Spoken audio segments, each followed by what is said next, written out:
Question है कि एक बुलेट जिसकी जो स्पीड है,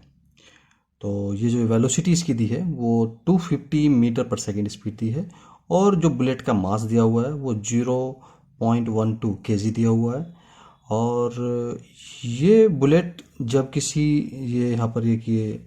ज़मीन है, ये मिट्टी है, जब ये इस मिट्टी में ये यहाँ पर टकराती है तो देखा जाता है कि ये इस मिट्टी के अंदर 0.12 मीटर जा कर के रुक जाती है। और इस जो ये बुलेट यहाँ पर रुकी है उसको रोकने के लिए जो फोर्स इस मिट्टी द्वारा बुलेट पर लगाया गया हुआ है, इस गोली पर लगाया हुआ है, वो इसमें क्या होगा वो यहाँ पर कैलकुलेट हमें करना है। तो क्वेश्चन कंजर्वेशन ऑफ एनर्जी पे बेस्ड है कि जो इसके पास एनर्जी थी, अगर जब ये बुलेट यहाँ पर टकराती है तो इसके पास जो एनर्जी थी वो क्या है, तो इसके पास देखा जाता है क्योंकि वेलोसिटी है तो खुद यहाँ पर इसकी काइनेटिक एनर्जी इसके पास होती है, और वो काइनेटिक एनर्जी यहाँ पर एक तरीके से 1/2 mv² यहाँ पर होती है। अब ये एनर्जी जब यहाँ पर ये मिट्टी में यहाँ पर टकराती है, जब इसके अंदर ये जाएगी तो ये काइनेटिक एनर्जी जो इसके पास है, अब यहाँ पर क्या होगा, मिट्टी इस पर एक फ्रिक्शन लगाएगी जिसकी वजह से ये डी डिस्टेंस जाकर के रुक जाती है। तो मिट्टी ने जो इस पर फोर्स लगाया उसके अगेंस्ट इस बुलेट को वर्क करना पड़ेगा, और वो जो वर्क होगा वो ही ये सारी काइनेटिक एनर्जी उस वर्क में कन्वर्ट हो जाएगी।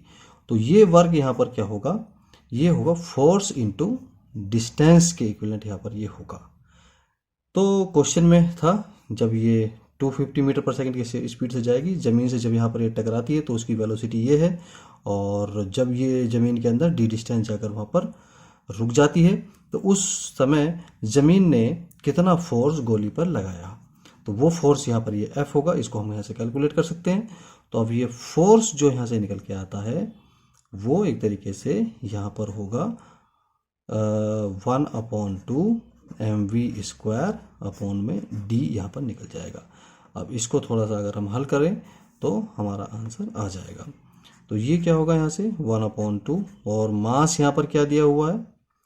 मास इसमें 0.12, और वेलोसिटी क्योंकि स्क्वायर है तो 250 का यहाँ पर ये स्क्वायर अपॉन में डिस्टेंस 0.12 मीटर, तो ये तो यहाँ से कैंसिल आउट होगा इससे ये, और यहाँ पर जो ये बचता है इसको देख लेते हैं कि यहाँ पर ये क्या आया। तो जो फोर्स यहाँ पर आएगा, फोर्स इज इक्वल टू, इसको समझ लेते हैं, ये यहाँ से इसको देखेंगे कि 250 इंटू में 250 अपॉन में यहाँ पर 2,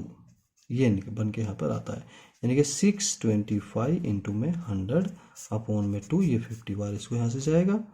उसके साथ यहाँ पर जो कैलकुलेशन होगी और जो इसका आंसर बनेगा वो अराउंड 3125 न्यूटन यहाँ से बनेगा, या हम इसको लिख सकते हैं, या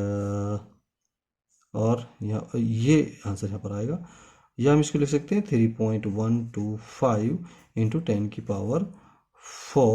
न्यूटन, इसको हम यहाँ से लिख सकते हैं। तो ये इसका आंसर आएगा जो ज़मीन ने उस पर ये फोर्स लगाया है बुलेट पर, जो डी डिस्टेंस आकर के उसमें रुक जाती है। तो इस प्रकार ये क्वेश्चन हम इसको हल कर सकते हैं।